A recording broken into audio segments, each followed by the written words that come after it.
Is this a coincidence? This just came up on my phone. Rwanda flights bill begins tricky House of Lords stage. Britain is deporting people to Rwanda, or trying to, even if they're not from Rwanda. Don't know. Anyway, this is Uganda, and that is the border to Rwanda. Let's go. Looking for the Rwanda border here. Let's see if we can get across. I'm sure we can. And here we are. This is Rwanda. Crossed the border, cost $50 for the visa. It was pretty straightforward. Changed money with some dodgy guy on the other side of the border, and negotiated a taxi ride. A car ride anyway. We were going to get a bus, but anyway, did a bit of a deal on it, and we're heading for Kigali.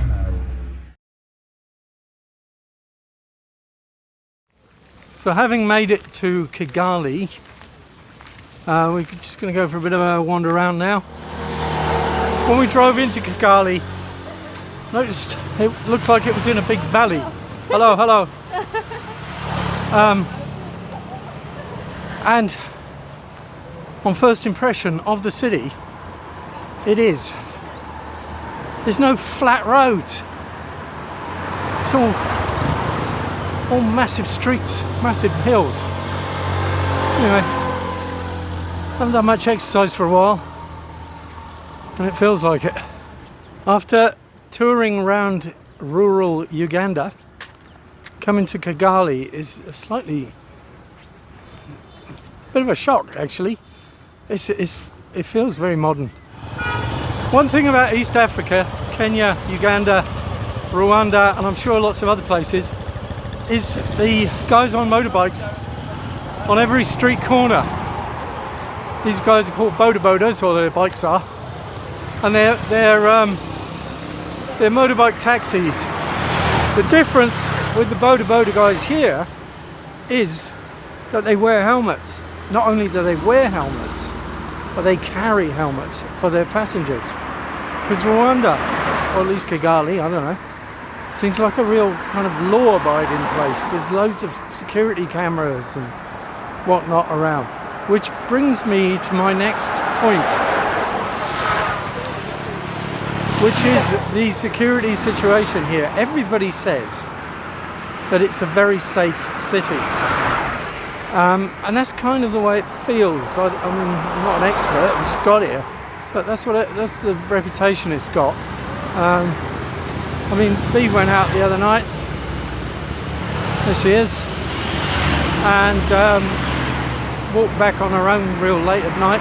Well, I don't know. Got back at 10 o'clock and reported no problems. Is that correct? Yes, very good. I enjoyed it.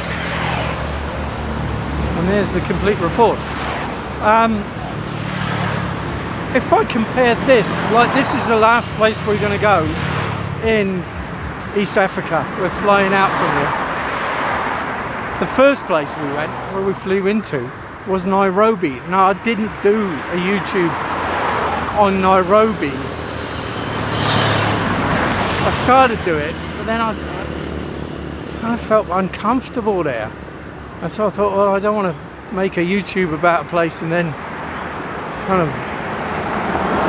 moan about it if I don't really know much about it. So I didn't do it. This place feels the exact opposite. Feels very kind of friendly and yeah, it feels very European, actually. Another surprising feature of the city is some of the back streets are cobblestone streets. It's reminiscent of France, Belgium, Holland. A legacy of colonialism, I'm sure. We've been walking for about a good hour and a half now today around Kigali. And I don't know what I thought beforehand, but I never imagined Kigali here in Rwanda to feel so normal. I feel like I'm in just a subdivision back at home. The colours are incredible. The gardens are so lush and green and super maintained. There's just footpaths. Don't know what I expected, but this wasn't it. But it's lovely to go for a walk. Another few minutes up the road we've hit a big roundabout. It's got a massive park in the middle, as you can see, and a running track around it. Awesome. Clearly you won't be seeing me running. Behind me is the Kigali Convention Centre, I think that's what it's called. And Saturday night is the night, and this is the place to have your wedding ceremony. There appear to be at least two going on. There's one there. There's a very attractive bride over there with a wedding train, and there's another one walking up the road, which you can't really see, behind me over there. So, yeah, interesting. There's a sort of a salmon-coloured wedding here, very attractive. And in the background, I think there's a fourth wedding. This is sort of a yellow wedding that appears to be winding down. Do you understand French? English? English. How will you get this picture? Here. Here? Yes. Oh. You're famous. Me? Yeah, you. So, Okay, nice. Thai.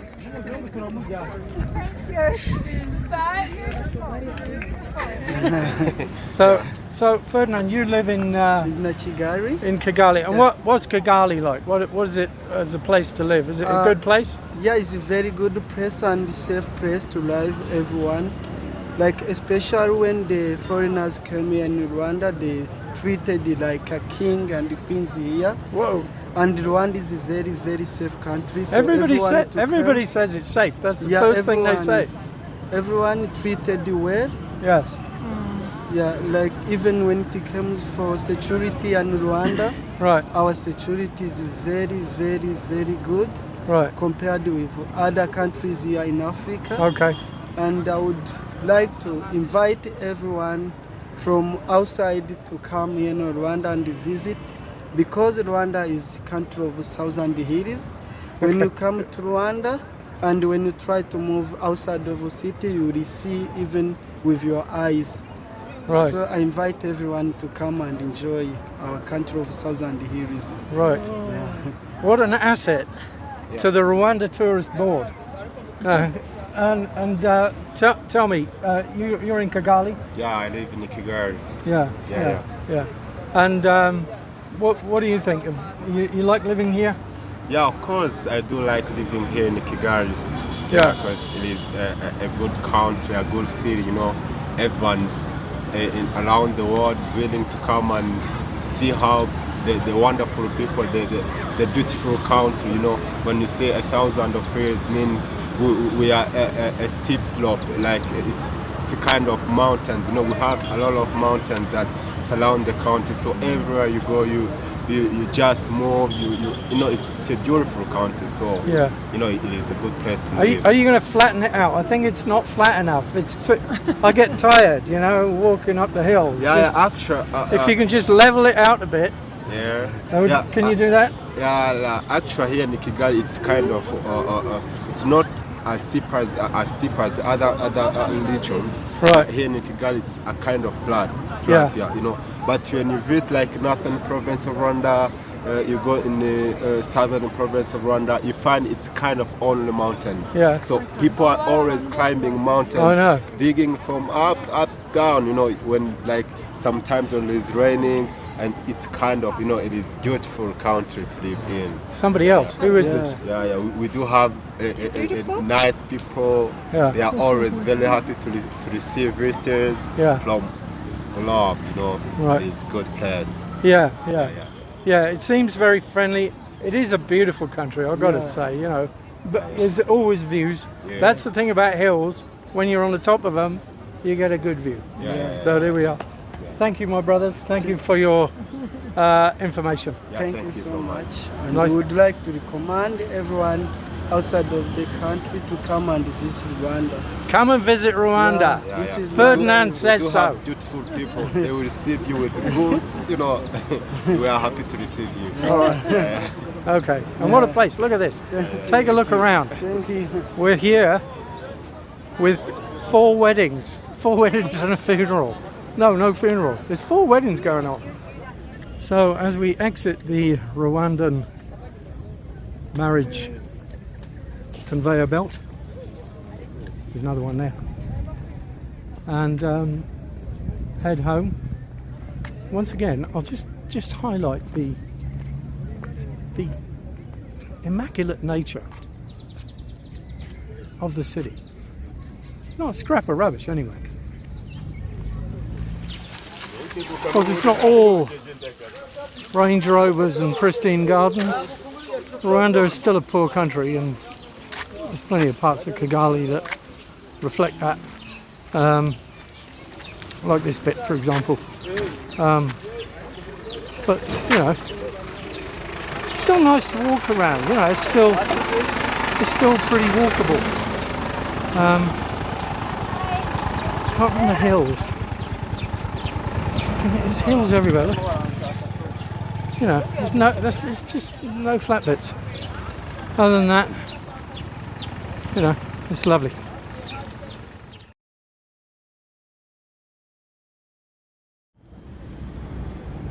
Well, we had a very enjoyable day walking around this pleasant city yesterday, but today I think it's going to be a bit different. This is the Kigali Genocide Memorial. Not quite sure how I feel about this. I do feel obliged to go, given that the Rwandan massacre is less than 30 years ago, and I certainly remember it on TV, on the news, and the scale of the massacre. Anyway, I feel obliged to go, so let's go and take a look. Right, well, I've gone for a bit of a walk to clear my head after that.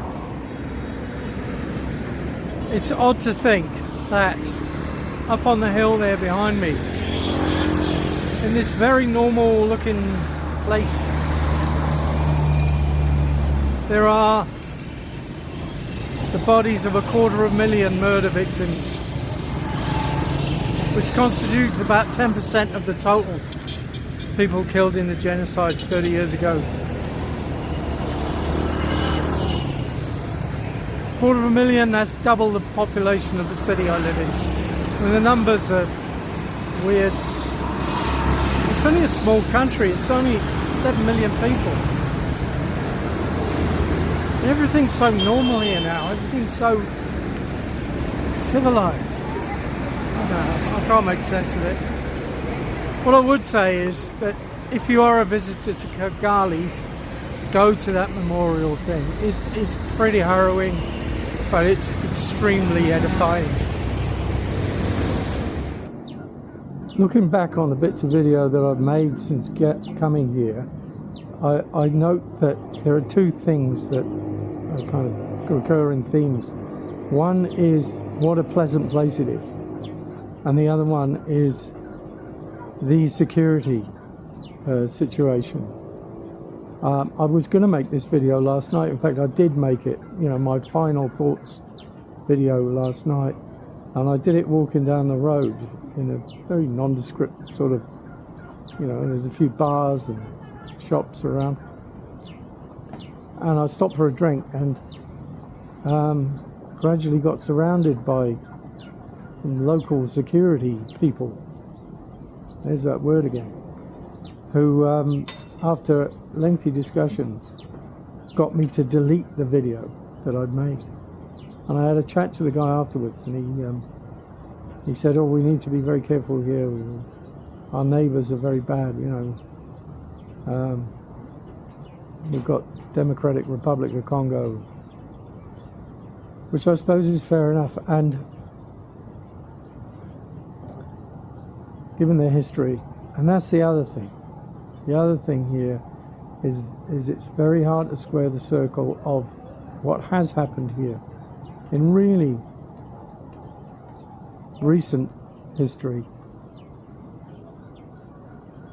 compared to what's here now, I can't make sense of it. That I think I got my facts wrong before. I think there was something like 500,000 to 1 million genocide victims in this tiny little country.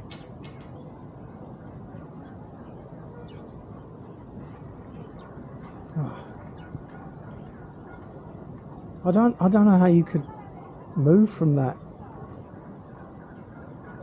to what is here now.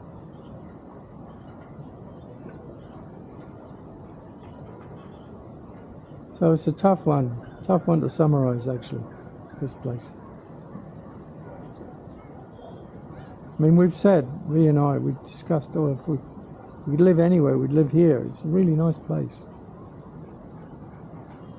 And then there's this other side to it. Anyway, I suppose the Rwandan people are trying to move on from